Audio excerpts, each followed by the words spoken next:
ভালোবাসে না, তাই তো? কিন্তু ভগবানের কাছে কোনো স্বার্থ নেই। এক বাবা বড় চাকরি করেন ঠিকই, কিন্তু তার 3টি পুত্র এবং তার স্ত্রীও তাকে খুব ভালোবাসে। হঠাৎ পুত্ররা বড় হয়, বাবা চাকরি থেকে রিটায়ার করে। তারপর কি হয়েছে, ওই 3 পুত্রকে চাকরি পেয়ে গেছে, বড়, মেঝো, ছোট। আজ তারা একদম কোটিপতি বললে চলে, কিন্তু তার স্ত্রীকে সে হারিয়েছে। স্ত্রীকে হারিয়ে সন্তানদের বিবাহ দিয়েছে। একদিন বাবা ঘরের মধ্যে শুয়ে আছে, হঠাৎ ঘর থেকে বেরোতে যাবে, ডাইনিং টেবিলে ছেলেরা খাচ্ছিল। খেতে খেতে সকলে মিলে আলোচনা করছে, বাবা সন্তানদের বিবাহ দিয়েছে, সুখের সংসার। বড় ছেলে বলছে, বাবা ভাই, বাবা তো একদিন মারা যাবে, বয়স হয়েছে, তো বাবা মারা গেলে কি করবো? বলছি, কি করবে দাদা, বলো একটু শুনি। বলছে, বাবা মারা গেলে ওই আমাদের বাগান আছে, বাগানের সব থেকে যেটি মিষ্টি আম গাছ, সেই আম গাছটিকে কেটে কাঠ দিয়ে বাবা দাহ করবো। বলছে, দাদা সত্যি করবে? বলছে, হ্যাঁ। যে তাহলে আমি কি করবো জানো?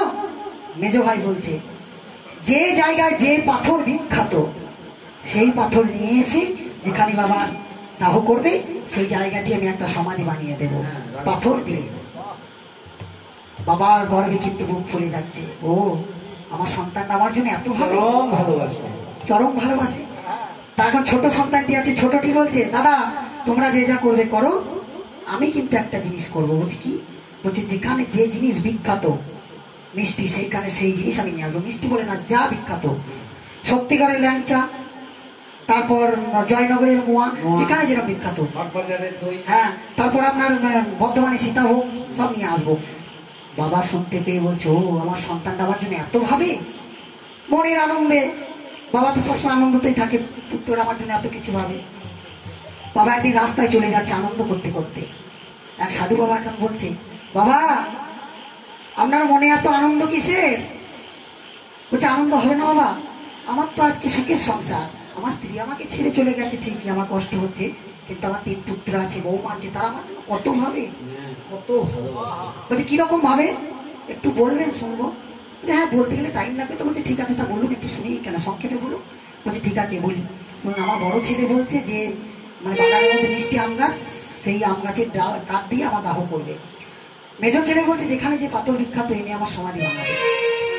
ছোট সন্তান বলছে, যেখানে যে মিষ্টি বিখ্যাত, সেখানকার সেই মিষ্টি এনে আমি বাবার ভোজে কিন্তু দেবো, সবাইকে খাওয়াবো।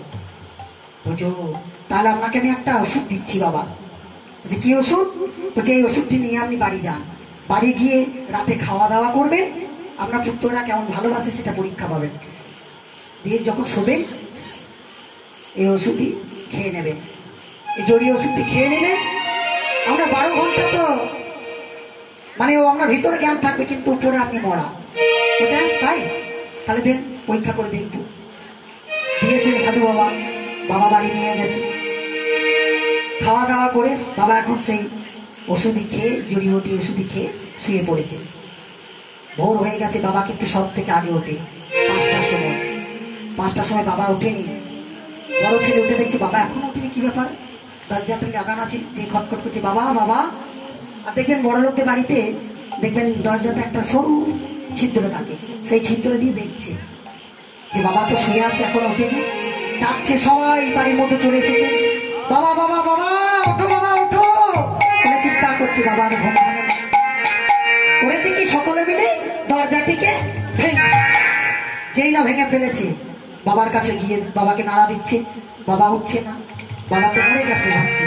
বলছে, বাবা গো, আমরা তোমাকে কত ভালোবাসতাম, তুমি চলে গেলে আমাদেরকে ছেড়ে। বাবা বাবা কিন্তু ভিতরে ভিতরে সব বুঝতে পারছে, দেখুন সন্তান কাঁদছে, কি বলছে।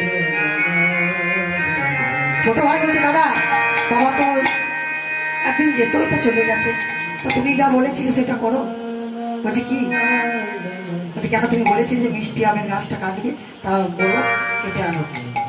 বলছে, না রে ভাই, যে যাবার সে তো চলে গেছে, এই মিষ্টি আমের গাছটি কেটে লাভ নেই, আমাদের বাগানের মতো যে সব থেকে টক আমের গাছটি আছে সেইটি কেটে, কারণ মিষ্টি আমগুলো আমাদের সন্তানরা খাবে।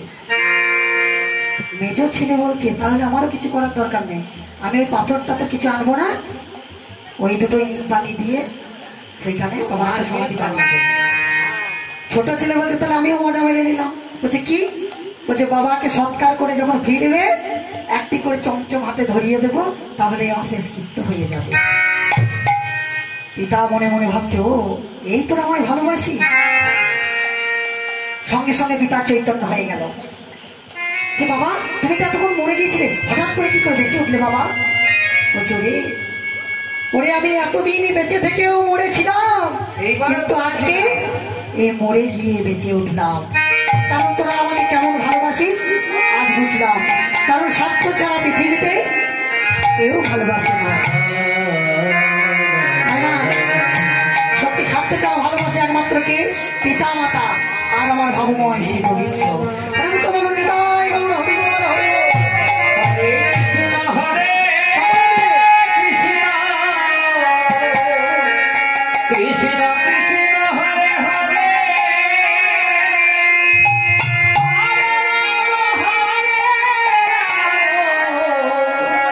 রাম রাম হরে হরে